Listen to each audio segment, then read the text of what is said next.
this hair doing?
Hi, Jake.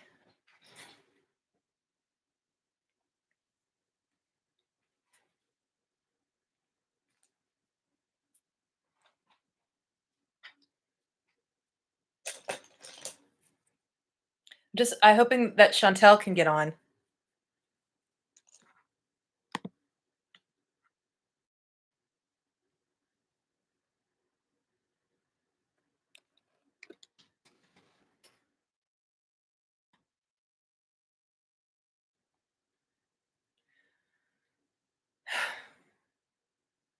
Okay, perfect. I'm glad to hear it. I don't have my phone in here, so Chantel, if you're trying to get a hold of me, I'm sorry.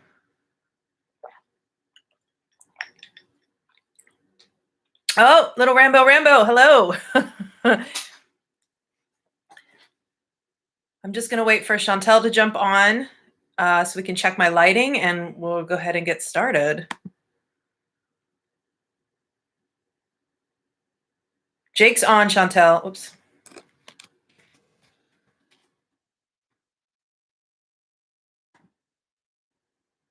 I'm doing well, thank you. I'm excited for this live.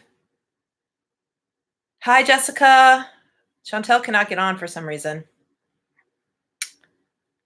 We are on. Hi. Hi, everyone. Welcome. Good morning.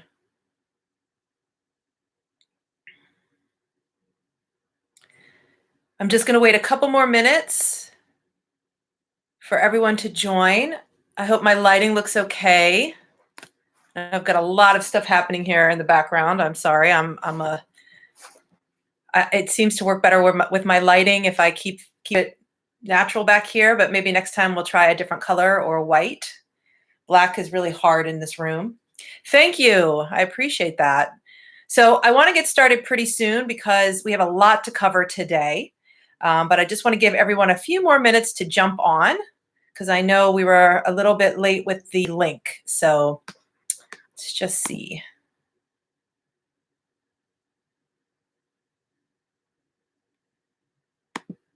Okay. Jake, if you can help Chantel, that would be great.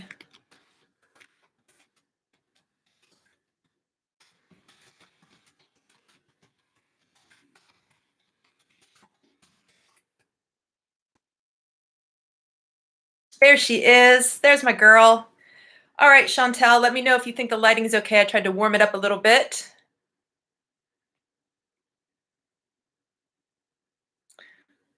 Just going to give everyone a couple more minutes to jump on. I'm really excited to be here today. Today, actually, oh, nice. Okay, great. So I have a couple things. I just want to start off this live with the fact that we are doing this weekly. And so it's really exciting to be a part of this and to be able to give you guys what you're looking for. So today I'm going to focus mostly on skin and brush mechanics. And we're going to do, or brush technique, if you will. And I'm going to do a more natural makeup, a little bit of a departure for me. Hi, Joycelyn. Thanks for joining. Hi, Kim. Hi, Pat. Hi, everyone. And I want to let you know if you have any questions or you're not sure what product I'm using, if you check in the comment box, Chantel is going to be keeping track of everything that I'm using as I'm using it. And this will obviously sit here on YouTube if you want to come back and rewatch it. We would love to have that happen. Hello. Thanks for joining. So I'm very excited to have all of you here. And today, as I said, we're going to be talking about skincare and brush mechanics. We all know that I am a woman over 40. And so I want to talk a little bit about mature skin. I know hooded eyelids is a thing. So we're going to talk a little bit about that as well. And I'm going to go ahead and get started with my makeup. I have nothing on my face right now, which can I just get a moment for how brave this is? I hope I'm not scaring anyone. And also today, I think my mom will probably be on, but today is my parents' 53rd wedding anniversary. So I just wanted to take a moment to shout out about that and congratulate them. It's quite a honor and an amazing feat at this point. So what I'm going to do right now is, hi, Susan. I'm going to go ahead and start with, this is our Fix Plus, but this is a really interesting formula. This is the Magic Radiance. And what's really unique about this product is it has and green tea. It also has some essential oils in it, as well as our softening lotion. And so it's this really beautiful magical mix. It's very hydrating to the skin. And as this weather has kind of been all over the place, you know, your skin can go through a lot of changes. And also for all of us being at home, my skin has changed a lot. And I also have more time to take care of my skin. So I wanted to spend a little bit of time talking about that. So I think it's really important. I guess my two biggest beauty tips, stay out of the, well, three, stay out of the sun. 4, drink water. And then exfoliation and hydration. Those are like the two main things when you're dealing with skincare. So I'm going to let that sit into my skin a little bit and it just feels so good and refreshing and it instantly hydrates the skin. Now, because there is essential oils in this, it's going to feel very different than the regular Fix Plus. So you need to be mindful of that. Where Fix Plus by itself is actually more of just hydration. It's an instant burst of water and also has a lot of setting properties to makeup. This actually has a little bit more of a hydration piece and an emollient piece, which basically means that you're getting moisture and water. So those two things are very important on the skin. Now, because I'm going to be wearing foundation and I don't want my foundation to go everywhere, this is my new magical mix. So I have been doing a lot of lives, a lot of different makeup looks on myself and trying different foundations and things like that. And these two products, especially this one, this is Strobe Cream. It's been around for a very long time, since 2000 actually. And Prep and Prime Natural Radiance is a slightly bit newer, but it's been around a long time too. But I have recently fallen in love, or back in love, rekindled my love affair with these two products. So what I have found that works really well is to mix them together, and you get this luxurious cocktail for your skin that really adds this beautiful radiance. So what is really special about the Natural Radiance is that, first of all, it comes in two colors. And I guess if I was really trying to be bougie, I would use the pink one, but the yellow one works on every skin tone. And because I'm a makeup artist by trade, I tend to use things that I can use on a lot of different skin tones. So whether you're as fair as I am, or if you're a darker, deeper skin tone, you can still use this product. And what's really beautiful about it is that it doesn't have silicone. So if you're used to primers with silicone, oftentimes that can make your foundation roll a little bit if you're not careful. Some people also can't wear silicone, and that's the beauty of this product. It also gives a really luminous finish to the skin, and it has silica, which is really good for oil control. The other thing that I love is Strobe Cream. Now, Strobe Cream comes in a lot of different colors now. We have silver light, pink light, red light, peach light, and pink light. I would say pink is really good for my skin tone. It's the original. I love gold. I love the peach. If your skin's a little deeper, you want to use the peach one probably, or gold, or even the red. So I'm going to mix these two together, and I'm just going to use it on the back of my hand. And you'll notice that I'm applying it with my hands as well. And there is a good reason for that. I am an esthetician, and so, touch is very important to me. And I'm just going to show you what that looks like. See how that radiates the light? It's just so dynamic. But when you use it with your hands, you can actually make sure that all of your skin is evenly covered. And I think that's the biggest trick. And I know when I'm applying moisturizer or any kind of skincare regimen, it's really important to me that everything feels equally hydrated and moisturized. And so it is really beautiful, Dorothy, yes. And also, too, remember, everyone, that the skin does not end at the neckline. So we want to make sure that we're getting our décolleté and our neck. I like to use upward motions when I'm doing my neck. It's very important. And I think a little facial massage is really important for a lot of reasons. One is because it's good for lymphatic drainage. And it's also really good to sort of bring the skin back to like a plump. I mean, I don't know. There's nothing worse than feeling super dehydrated. And then you put moisturizer on and your skin just comes alive. And so even though my face may got a little bit of red from me touching it, because I'm a little bit sensitive, you'll notice that it just evens out my skin tone and makes me really radiant in all the right spots. And that's what I want. And so when I'm working towards end result, the most important thing is to sort of set your intention of your makeup. And by using primers in certain places, or by using things like Strobe Cream, you're really dictating how your foundation is going to look by the end of your makeup application. Yes, you can use it if you're oily. And what I was saying earlier about this product is that it has silica in it, Dorothy, that helps you control oil. Now, if you are super oil product that I love, I don't use this a lot on myself because I am actually not oily, but Skin Refine Zone is this beautiful serum. And I'm just going to show you actually just kind of on the tip of my nose, because you can see there's a little bit of shine there. So I'm just going to show you what this product does. You just need a little tiny bit, and it has salicylic acid in it, which is sort of like an unsung hero in sort of exfoliation and keeping the skin texture in a really good, healthy balance. And so as this dries down, and I'll do a little bit here because I tend to get a hot spot right here by my eyebrows. Sometimes what happens is you get moisturizer in your eyebrows and you can't ever get it matte. So this is wonderful. You can use it over top of your makeup if you want. You can just press it into bare skin. And what it does is it gives you a flat texture. And you can see that I just took the shine right down off my nose without powder. And that's the beauty of this serum. It is a must-have, especially if you are oily. So when I'm working with a client that's oily, I will do a T-zone application of this, and I will do Prep and Prime Natural Radiance everywhere else, because we want to have that radiance here. But even in the nasal labia fold, which is this spot right here, which tends to get oily on people, you can do tap in a little bit of that Skin Refine Zone.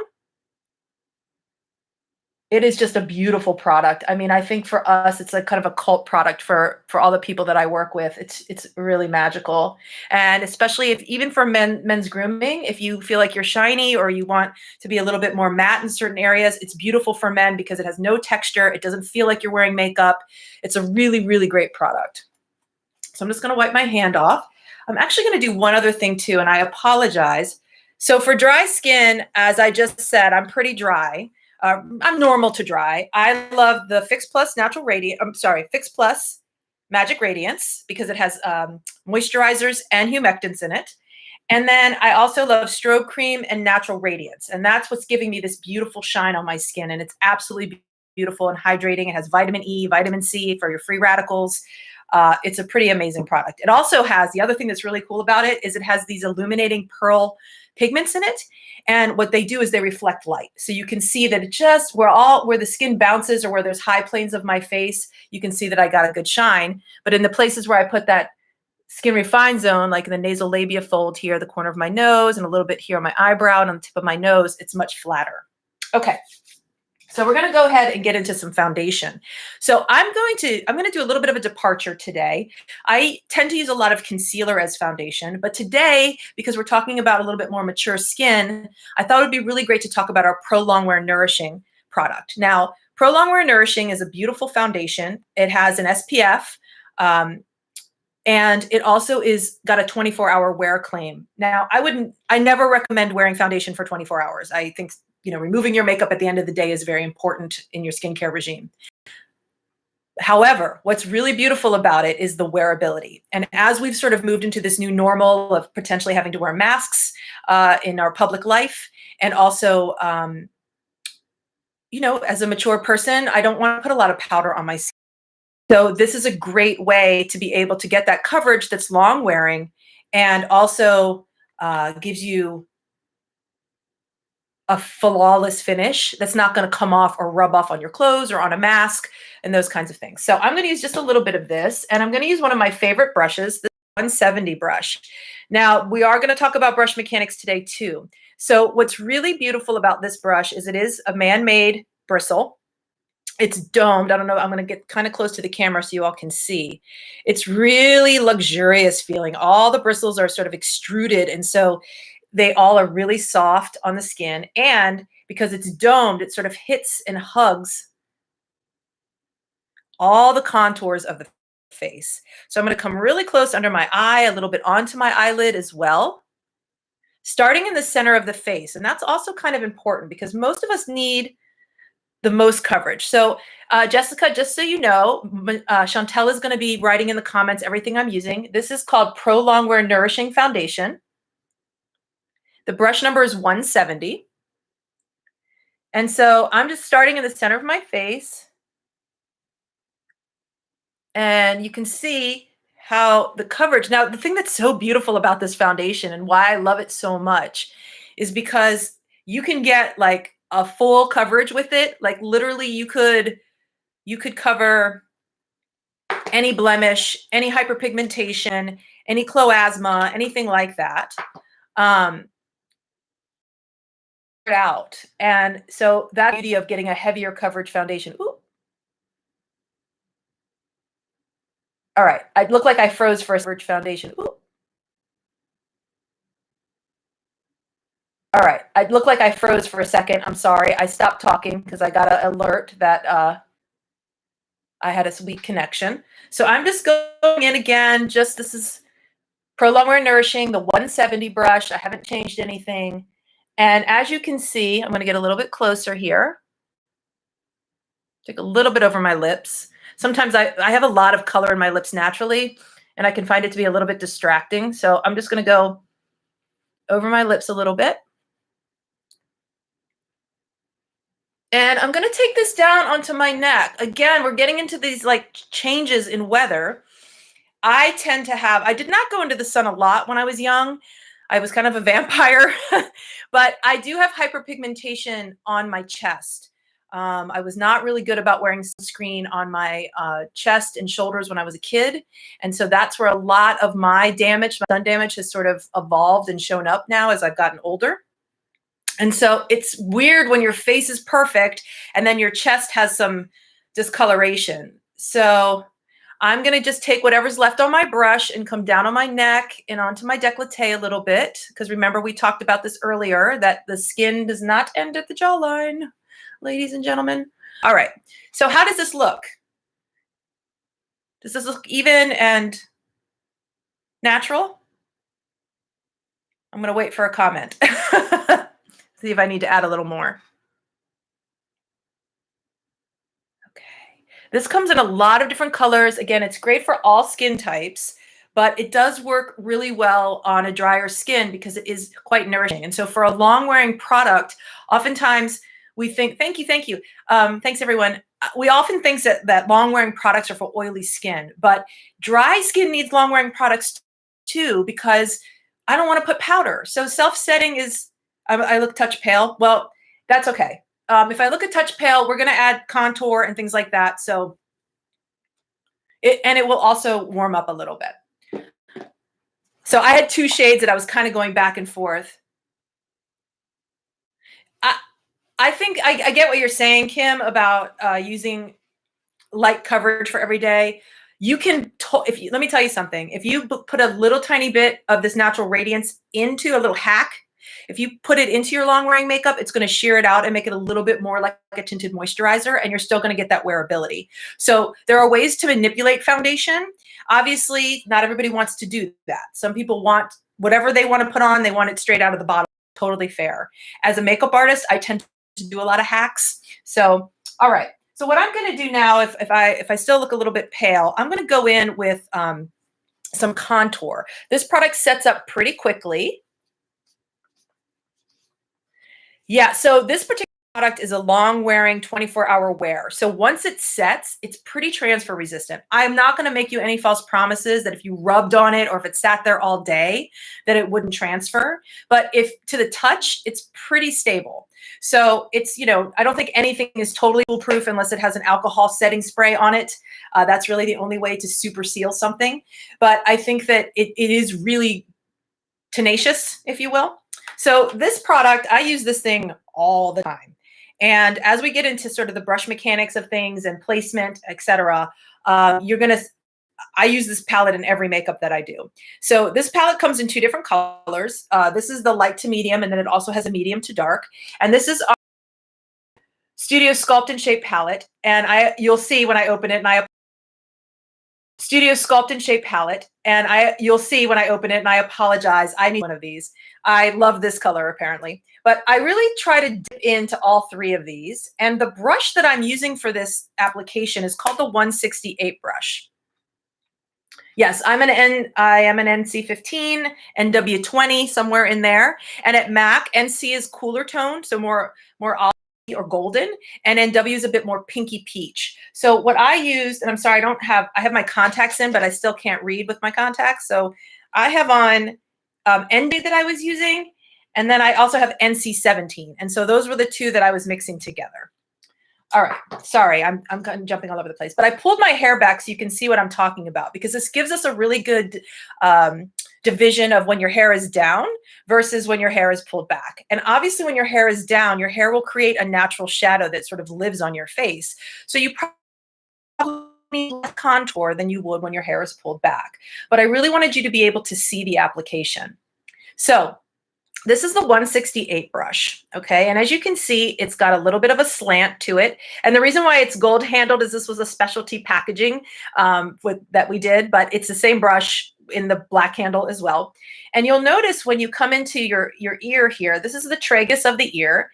And if you take a second and just stick your finger there, you'll notice that the bone kind of like hinges in front of the ear. And that's where we want to hit our brush first. So I'm going to come in and just start to paint and brush, and you'll notice where my hand is on the brush. It's kind of, I don't want to hike up on the ferrule. That's this part of the brush here, is the metal part.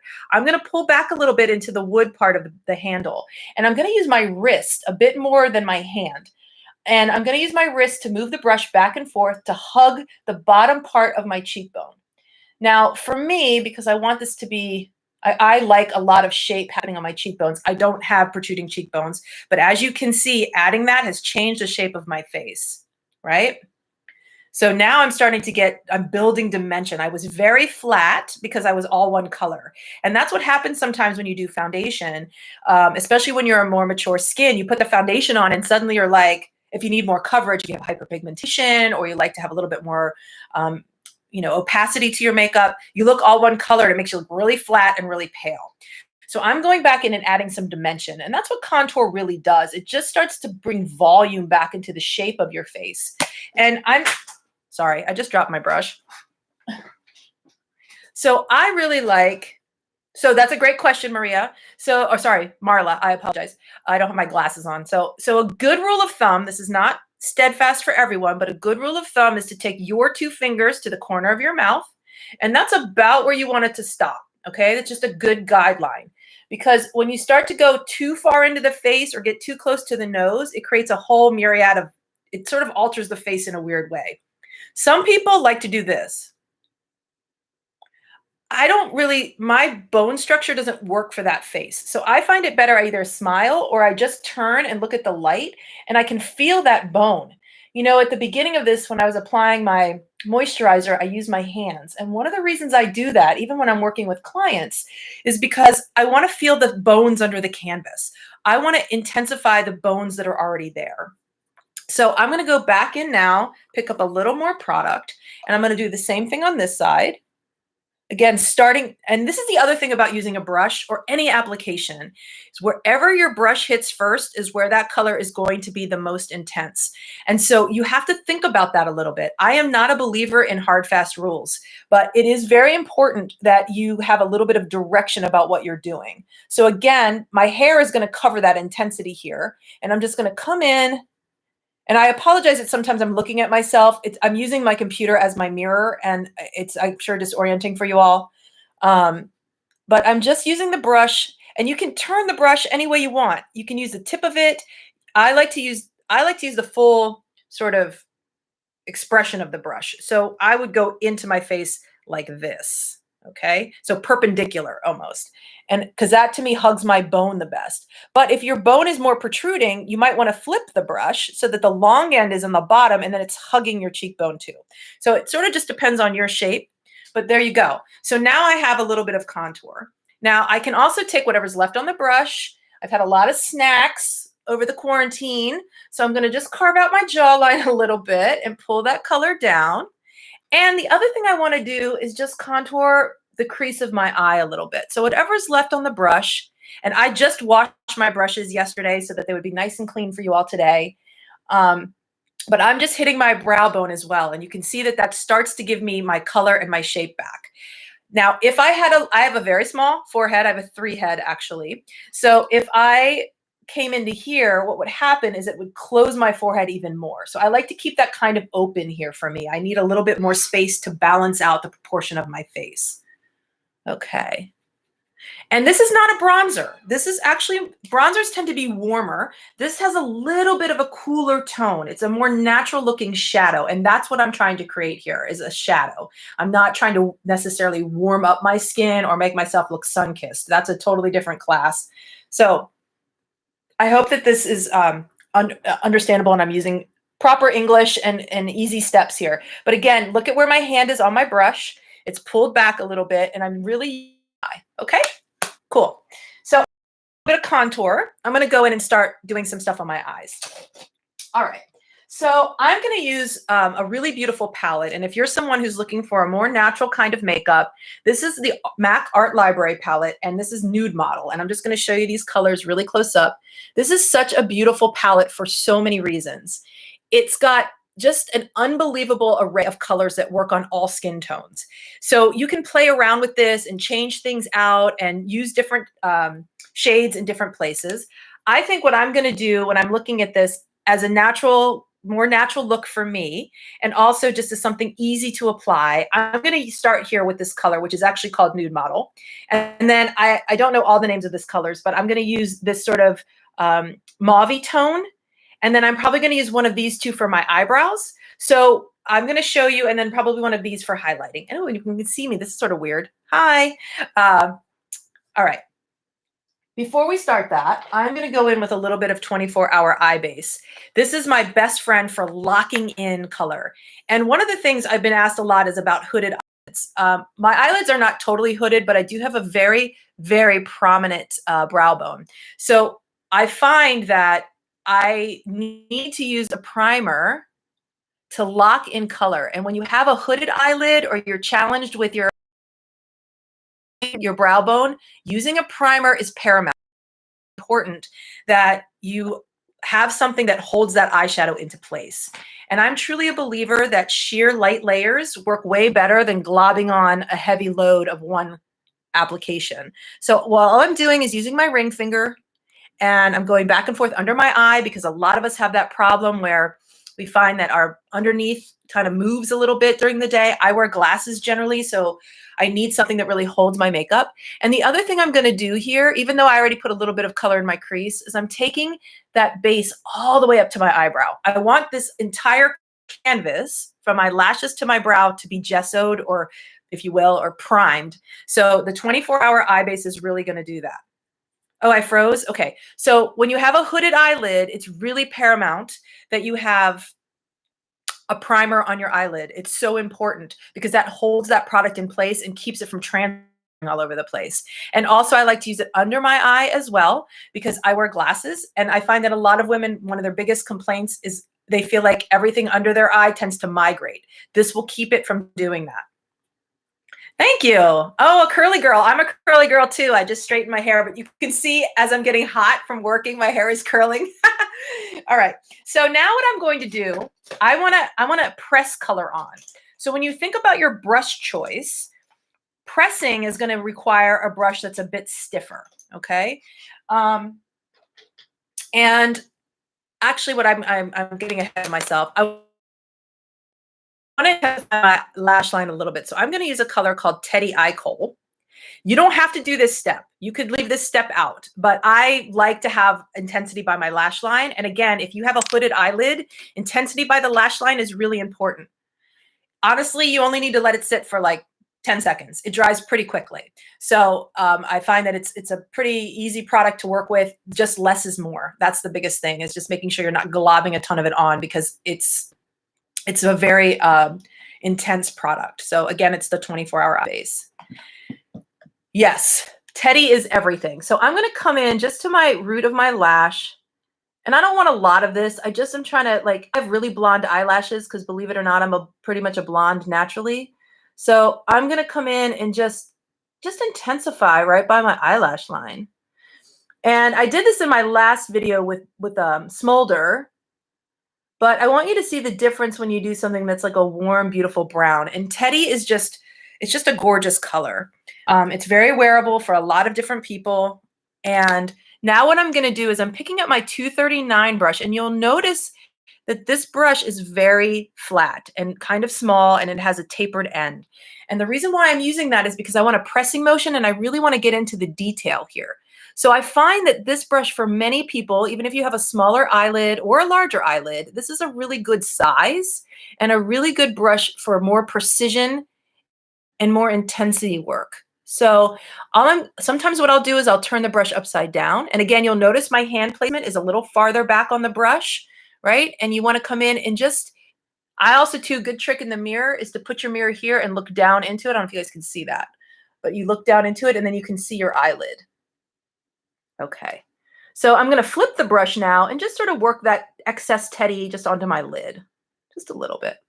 But now I have a really pretty stain of brown on my eye. And because I have the 24-hour eye base, I could literally just leave this. And I'm going to do the same thing underneath. So I'm going to come underneath my eye. And again, my best trick for this, don't be too caught up on it being perfect. I think as we get a little bit older, really high, tight lines, hard, tight lines around the eye can be distracting and make the eyes look really small. So what I have found is something that's a bit blurrier, a bit more like a shadow, actually looks more flattering and a little prettier, and a little more natural. So I still want that intensity. Oh my gosh. I still want that intensity. I flip the brush upside down, okay, and I'm coming in, it just fits perfectly right under my eye. And I am using that brush back and forth and even moving my head a little bit to get that color blended. Oh my gosh. I'm sorry. I'm getting a pop-up on my screen. This is very frustrating. Okay. So you can see already that I've got a nice definition happening, a little bit of intensity on my eyelid and a little more intensity underneath the eye. And this is a great way to add dimension and intensity without over on and go out the door right now. And this product isn't going to move because it has the 24-hour eye base under it. So I'm going to do the same thing on the other eye. Hope you all can see. I'm just coming as close to my lash line as possible. Okay. Again, turning my brush upside down, point down, and I am just working this color back and forth. I'm really trying to mush it into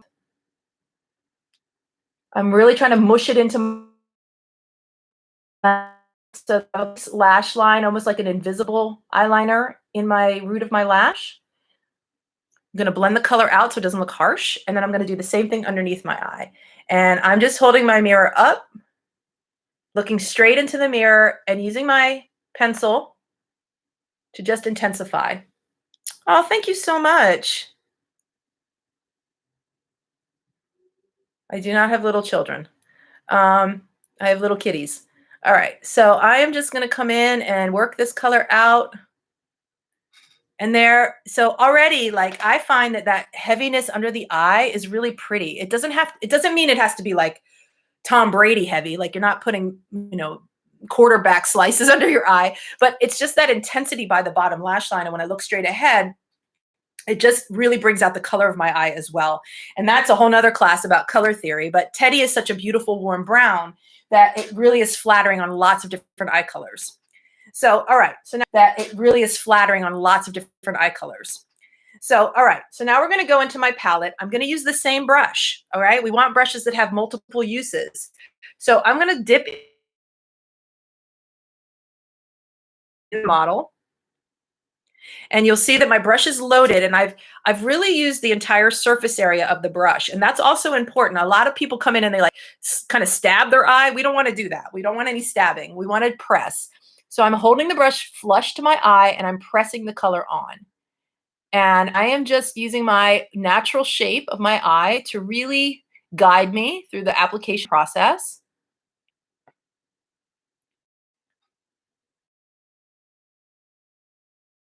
And I'm going to do the same thing on this eye. I'm sorry, these lives are really tricky with the lag. I know I feel like there's no perfect way to make this happen if live. It's probably a little less laggy when you pre-record it, but then I don't get the intimacy of talking to you guys. I'm freezing. No, I don't want to freeze. Okay. So I'm just coming in. I hope you guys can see the beautifulness of this color. Now, I have a girlfriend that has green eyes, and I use this color on her. It's absolutely beautiful. It looks great on brown eyes as well, hazel eyes. I mean, it's just one of those colors that really works on everyone. And I'm just going to keep it right there. I think that's a really pretty natural look. A lot of people get nervous about frosted eyeshadows, but the thing that's so beautiful, yes, I haven't, my nose pierced. One thing that's really beautiful about frosted eyeshadows or metallic eyeshadows is that they reflect light. And so if they're not super chunky and they don't have high particle frost or a lot of glitter in them, they look really beautiful and they're super easy to blend. The blendability is really key. And so I recommend them a lot, especially when people are kind of newer to eyeshadows or newer to using brushes. Okay, so the next brush that I love to use and we're going to talk about, and is one of my favorites, I'm actually going to show you two examples because we want to talk about doing something in the crease of your eye. So these are two different examples. A lot of people love the 217 brush because it's a very, very versatile brush. It's kind of got a little less bounce, and it also has a tapered end, a fluffy tapered end, which allows you to get into that crease area really nicely and really tightly. I am not someone who necessarily always does a tight blend. So I love the 224 brush. And this brush is sort of like, we used to call it, when I started at MAC 24 years ago, we called this the windshield wiper brush. But it's what gave MAC girls their like flawless blended crease. So I'm going to start with this sort of warm brown tone here. It's kind of a peachy tone. I'm sorry, I don't know the name. But once you have the palette, you got all the colors. So I'm going to start there, and I'm going to use a little bit of this starting in the center of my eyelid right here. And you'll notice again where my hand is on the brush. Wherever this brush hits first is where that color is going to be the most intense, and I'm just going to start to work this out. So I put it in the center, and then I'm moving in towards my nose and out towards the outer corner of my eye. And I'm just starting to, what I'm going to do is keep the color. This is the most important thing. If you have a hooded eyelid, look at yourself in the mirror with your eyes open and put your brush there. And that's why sometimes a 217 is a better tool, because it's a little tighter. And if you have a hooded eyelid, you want to come in where your eye is open and you want to apply the color there, because then you can see it when your eye is open. If you try to do everything closed, oftentimes when you open your eye, it'll disappear. So that's sort of the best trick I can tell you. One is a primer. Two is keeping colors softer on the inner corner that are a little softer, maybe a little pearlier, a little more opening to the eye, because light colors are always going to open things up. And then when you're doing your crease color, you want to apply it with your eye open so that you can actually see the color when you're looking at people.